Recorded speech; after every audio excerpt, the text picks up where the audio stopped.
जय श्री झूलेलाल। सतनाम साखी सिंधी समाचार राजस्थान में तव्हां सभिनि जो स्वागत है। दोस्तों, सभिनि खां पहिरीं त सिंधी समाचार राजस्थान जे पूरी टीम की तरफा तव्हां सभिनि खे चेटीचंड महापर्व जूं लख लख करोड़ करोड़ वाधायूं हुजनि। गॾु में अॼु असांजो सिंधी दिवस भी है, सिंधी भाषा दिवस भी है, तो उनजी भी तव्हां सभिनि खे लख लख करोड़ करोड़ वाधायूं हुजनि। दोस्तों, हर साल जी बात थी, हिन साल भी असां तव्हांखे चेटीचंड जो महाजुलूस असां तव्हांखे असांजे वीडियो जे माध्यम सां ॾेखारण वारा आहियूं। इहो जुलूस अथव जयपुर शहर जो, जयपुर महानगर जो इहो जुलूस अथव।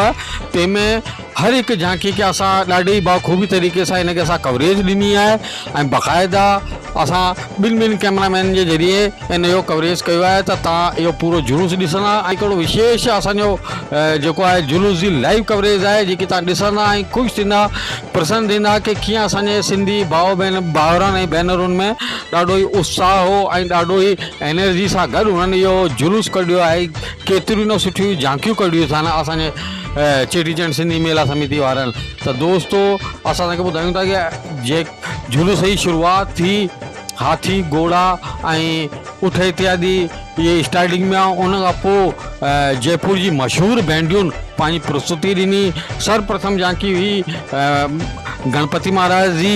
चवंदा आहिनि कि को बि कमु कजे त उन में पहिरीं गणेश जी खे यादि कजे, त गणेश जी महाराज जी पहिरीं झांकी कढियनि। उन खां पोइ अनेकों प्रकार जूं झांकियूं हुयूं जेकियूं तव्हां वीडियो जे माध्यम सां ॾिसो।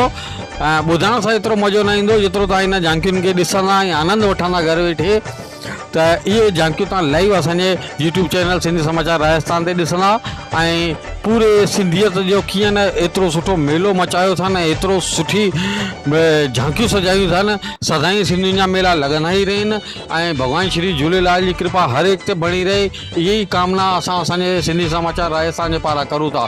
जय श्री झूलेलाल। ऐं हा, इन वीडियो खे कटिजो न त झांकियुनि जो मज़ो किरकिरो थींदव। त वीडियो पूरो ज़रूरु ॾिसिजो त ही तव्हांखे पूरे जुलूस जो, पूरे मेले जो ऐं चेटीचंड महोत्सव जो आनंद ईंदव। त वीडियो पूरो ज़रूरु ॾिसिजो। जय श्री झूलेलाल।